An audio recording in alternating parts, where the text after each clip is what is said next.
So let me introduce Josephine Cheng.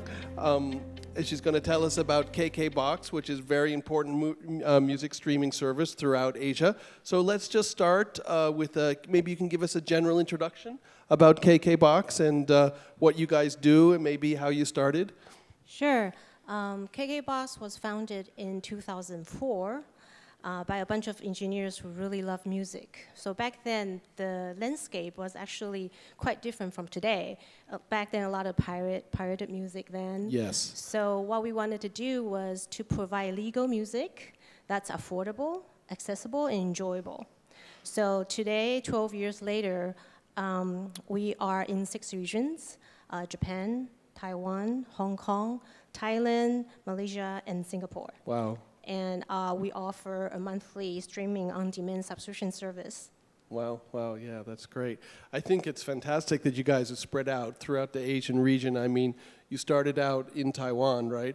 And when was the spread? I mean, when did you enter those new markets? So I think we first started in Hong Kong about 5 years ago, and then eventually to Southeast Asia and Japan about 3 years ago. Oh, right.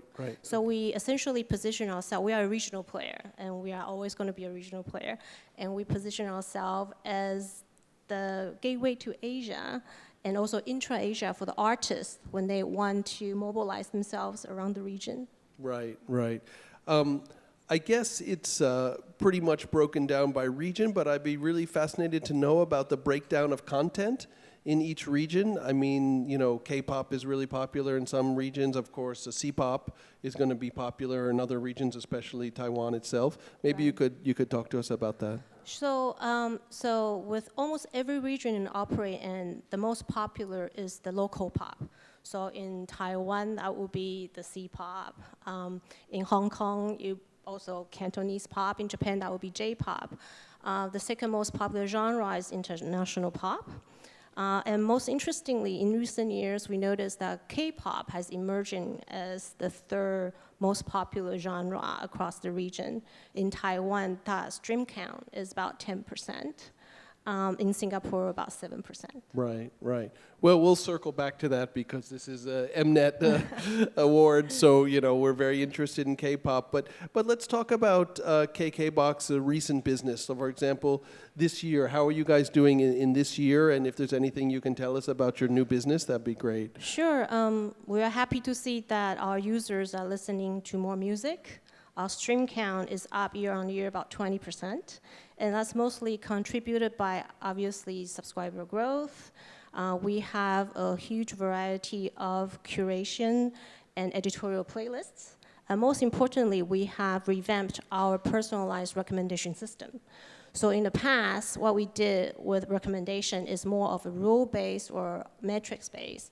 You know, if you like this artist, you may like that artist. But this year, we have adopted a new form of technology. It's called presentational approach. It's actually an iteration from deep learning. So what we can do is we actually dive a little bit deeper into the personal musical taste and behavior, and we are able to scale that in a more precise and relevant way. Wow, that's fascinating. Did you guys develop that yourself? So in-house, and also we work with 3 university, essentially academics. So some of our professors locally in Taiwan with PhD students in this area. And we have in-house scientists as well. Wow. So that's really sort of deep IT knowledge Yes. that KKBOX brings to the market. Yes. That's fantastic. Yeah. I mean, live is gaining more popularity these days, or maybe becoming, let's say, a stronger part of the market, a more important part of the market. Can you tell us what KKBOX is doing in this area, what your plans are in the future? Sure. We actually started doing live 10 years ago with our annual music awards. And in recent years, in 2004, we did 5 live shows. Last year was 25. This year is going to be approaching 100. Wow. So with the annual music award, what we do is, every year we try to do a little bit different. So in recent years, we are introducing the 360-degree angle view for our users, and also multi-angle aspects of that. So try to introduce a bit of innovation into what people take for granted is going to the concert. Also, we noticed that because Korean and K-pop culture is becoming more popular. So together with a sister company called KKTV within KKBOX Group as well, they are like the Netflix of Taiwan. Right. So we actually licensed M Countdown and SBS K-pop Countdown, 2 music programs on a weekly basis, and we broadcast that live on KKTV and KKBOX. Oh, that's cool. That's cool. I want to ask you what you just said, because it may not be clear to our listeners. You developing 360-degree, business. So what exactly does that entail, and how are you doing it? So what we do is when you go to a live concert and you open out our app, there's an icon you can tap on, and you can actually move around to see different views of what's going on. So you mean 360-degree view, not 360-degree like music business kind of term. I see what you're saying. So you can get a 300, like different views of the live concert, and that's via your handheld device. Right. So I see. for example, if you want to see the back of your, the vocal head, right. you could. You can do that. Yeah. That's crazy, right? Or of course you can get a close up on the singer or something like that. Yes, Wow, that's that's right. fantastic. That's fantastic. Well, I think that people are very interested, and of course this is Mnet Awards. So let's talk about K-pop. I guess K-pop has been growing, like you said. It's now the 3rd most popular genre on your service. But tell us how it's grown and what you think has influenced the growth, why it's become such a thing. From our data, I actually showed that more than 60% of our subscribers ever listen to K-pop. And year on year, K-pop streaming count is 40%, up by 40%. And we notice a lot of the spikes actually come from whatever is popular Korean drama at the time. Right. For example, one of the most popular drama this year from Korea is Decadent of the Sun. And 4 songs from that drama OST stay on top of the chart for 3 quarters. Wow. And that's across the region. Wow. So really K-drama has a huge impact. Huge impact on what people are listening to, what they wear. Right. Yeah. I mean, it's amazing the popularity of K-drama, not only in the Asian territories, but even in the United States. Yeah. I think people are aware K-pop hasn't made quite the same impact in the United States as it has in Asian territory, but K-drama is really popular among certain segments of the population. So it's kind of like a gateway for K-pop. Yeah, it's true. Yeah. How about, you have so many artists, especially, Asian artists on your platform. How about a new K-pop artist or a K-pop artist who wants to increase their popularity? What could they do on your platform to increase their popularity? Well, first, and very basic, you have to have the song available on our platform. Yeah, of course. Yeah. So I'll give one example. For example, last year, a popular group called A-Pink participated in our annual music awards. And their stream count on our platform before and after is 2 to 3 times higher simply by joining the awards. So what we do usually is whenever before an event, we'll have a warm-up listening list. And after the event, we'll have the actual playlist, the songs that they actually sang at the event, so people could sort of reminiscent and relive that experience. So that's one thing. By providing a lot of promotional material and contents other than the song itself. For example, it could be music video, some footage of the artist. It could be anything. It could be lifestyle footage, backstage, what's happening, things like that. So that's one thing. Another one is we at KKBOX have a special feature called Listen With. So this is what happens is the artist can actually participate from anywhere in the world. All they have to do is come online at a scheduled time, and all the users can follow this artist, listen to what his or her favorite songs are. And during that 1 hour period, the artist can interact with the users through, it's a text form. So essentially chat with the artist and listen to what he's listening to at the same time. So actually, we found the artists find this, they like this in a way because they don't have to do the whole makeup and costume thing, and they could be very casual. Right, yeah. No, that sounds cool. I mean, obviously offering your users an insight into the artist or some kind of personal connection with the artist is going to increase their popularity, and it really is a very satisfying for the users. Right, Yeah. and I want to mention that Tiffany from the Girls' Generation joined One Listen With session a few weeks back, and Wow. she broke all records Yeah. for international artists. Right. She came on the show, and 16,000 users concurrently went online to chat with her. I never seen the message string going, scoring so fast. Right. So right. that was quite a good publicity and exposure for an artist who want to break into the Asian market. Right, right. Yeah, I mean, there's certain Korean artists that are like royalty, right? That if you get them, it's going to be crazy popular. And obviously the Girls' Generation members are among them, Big Bang, and the other people who have had popularity for 5 or more years. They're going to drive that kind of streaming traffic for sure. Yeah. Right. Yeah. Let's talk about the streaming business in general. Maybe you can give us an idea of your breakdown. I mean, you also have a freemium service, right? And then you have a paid-for service. What is the breakdown among your users? And maybe you can do it by territory if that's possible. Okay, so we don't have a premium service. You don't have any freemium what service. we call is a sponsor premium service. Right. So people can watch or listen to a clip of advertising, and they get 1 hour free usage per day. Okay. So we have, obviously, the sponsor premium or the trial base is much bigger. Our premium subscriber has been growing steadily, and we have most of our users in Japan, Taiwan, and Hong Kong. In Singapore, Malaysia, Thailand, we are still emerging. Right. And I mean, if you don't mind, can you give a breakdown between paid for users and sponsored users? So I cannot reveal that number at this time, but we can talk about other things. No, it doesn't have to be a number, but just which do you have more of? Are there more? Definitely, we have more trial. Right. Obviously, in sponsored users Right. than premium users. Okay. Many people see the streaming business as the future of the music industry. Some people don't, but many people do. I wonder how you see it and what you feel is the future of the streaming business, or how to take to the next level. Right. So obviously, globally, the maturity of this product varies.